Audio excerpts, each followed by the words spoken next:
টলিগঞ্জের প্রেমিক জুটি অঙ্কুশ হাজরা এবং ওন্ডিলাকে তো আপনারা সকলেই খুবই ভালো করে চিনেন। যদিও এই দুই তারকাকে অবশ্য আগামী দিনে একই সঙ্গে চলচ্চিত্রের পর্দায় দেখা যাবে, তাই তো বলাই বাহুল্য যে বর্তমানে তারা তাদের আসন্ন চলচ্চিত্র নারী চরিত্র বেজায় জটিলের শুটিংয়ের কাজ নিয়ে খুবই ব্যস্ততার মধ্যে। কিন্তু এই চলচ্চিত্রটি কবে মুক্তি পাবে তা জানার জন্য অবশ্য তাদের ভক্তরা রয়েছে অপেক্ষাতে। এদিকে অবশ্য সম্প্রতি এক ঘনিষ্ঠ সূত্রের মাধ্যমে শোনা যাচ্ছে যে নারী চরিত্র বেজায় জটিল চলচ্চিত্রটি 2026 সালের ফেব্রুয়ারি মাসে মুক্তি দেওয়া হবে। কিন্তু ফেব্রুয়ারি মাসের কত তারিখে চলচ্চিত্রটি মুক্তি পাবে তা অবশ্য এখনো চূড়ান্ত নয়। যদিও বর্তমানে ঘনিষ্ঠ সূত্রের মাধ্যমে শোনা যাচ্ছে যে চলচ্চিত্রটি 2026-এর সরস্বতী পূজা উপলক্ষে চলচ্চিত্রের নির্মাতারা মুক্তি দেওয়ার পরিকল্পনা করেছে।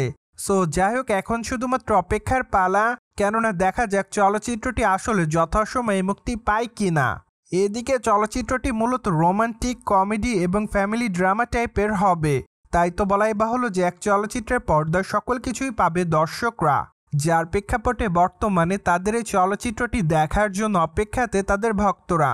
সো যাই হোক, চলচ্চিত্রটি যেহেতু 2026-এর ফেব্রুয়ারি মাসে আসবে, তাই তো বলাই বাহুল্য যে আপাতত অপেক্ষাতে থাকতে হবে সকল দর্শকদেরই। অন্যদিকে বর্তমানে অঙ্কুশ হাজরার হাতে বেশ কয়েকটা চলচ্চিত্রের কাজ আছে। তাছাড়া মাত্র কয়েকটা দিন আগেই তারকা রক্তবীজ 2 চলচ্চিত্রের সম্পূর্ণ শুটিংয়ের কাজ শেষ করেছে। চলচ্চিত্রটি তো অবশ্যই এট দ্য ফার্স্ট টাইম তাকে খল চরিত্রে অভিনয় করতে দেখা যাবে, যার প্রেক্ষাপটে বর্তমানে তার সকল দর্শকরা চলচ্চিত্রটি দেখার জন্য রয়েছে অপেক্ষাতে।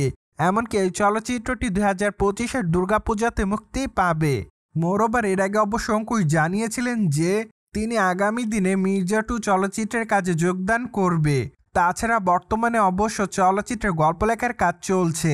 চলচ্চিত্রটির গল্প লেখার কাজ সম্পূর্ণ শেষ হওয়ার পরই চলচ্চিত্রের প্রযোজনা সংস্থা চলচ্চিত্র শুটিংয়ের তারিখ চূড়ান্ত করবে। পাশাপাশি বর্তমানে এক ঘনিষ্ঠ সূত্রের মাধ্যমে শোনা যায় মির্জা 2 চলচ্চিত্রটি 2026-এই মুক্তি দেওয়ার পরিকল্পনা রয়েছে প্রযোজনা সংস্থার।